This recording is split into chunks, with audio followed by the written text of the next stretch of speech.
আসসালামু আলাইকুম। ভারতের মহারাষ্ট্রের একটা জনপ্রিয় খাবার হচ্ছে থেচা।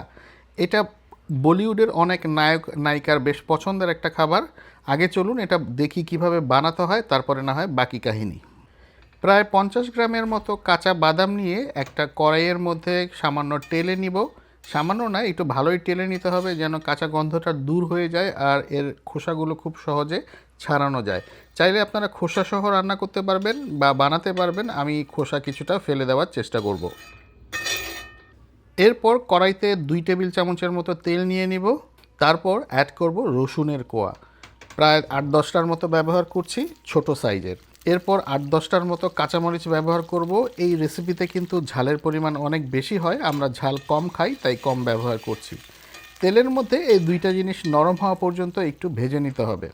রসুন আর মরিচ নরম হয়ে আসলে এর মধ্যে অ্যাড করব টেলে রাখা বাদাম। কিছুক্ষণ ভেজে নিয়ে এরপর এর মধ্যে অ্যাড করতে হবে 1/2 চা চামচের মতো আস্ত জিরা। আপনারা চাইলে এর মধ্যে কিছুটা কালো জিরাও ব্যবহার করতে পারবেন। আরও কিছুক্ষণ ভেজে নিয়ে এর মধ্যে অ্যাড করব পছন্দ মতো ধনেপাতা এবং সবশেষে অবশ্যই পরিমাণ মতো লবণ দিয়ে আরও মিনিট খানেক ভেজে নিয়ে এরপর এগুলোকে নামিয়ে একটা হামানদিস্তার সাহায্যে থেতলে নিব। আপনারা চাইলে শিলপাটায় করতে পারেন, তবে শিলপাটায় এটা একেবারে পেস্ট করে বাটা যাবে না।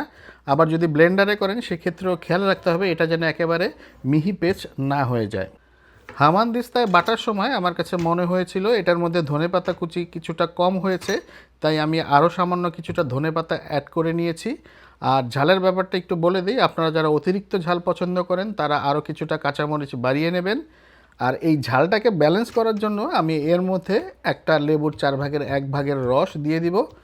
ব্যাস, খুব ভালোভাবে ভর্তার মতো বানিয়ে নিলেই এই জিনিসটা তৈরি হয়ে গেল খাওয়ার জন্য। গরম পরোটা দিয়ে আমরা খেয়ে ট্রাই করে দেখেছি, আমাদের কাছে অসম্ভব ভালো লেগেছে, তবে ভাত দিয়ে কী অবস্থা দাঁড়াবে সেটা এই মুহূর্তে বলতে পারছি না।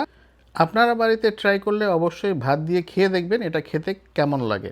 তাহলে বিদায় নিচ্ছি, ভালো থাকবেন, ধন্যবাদ।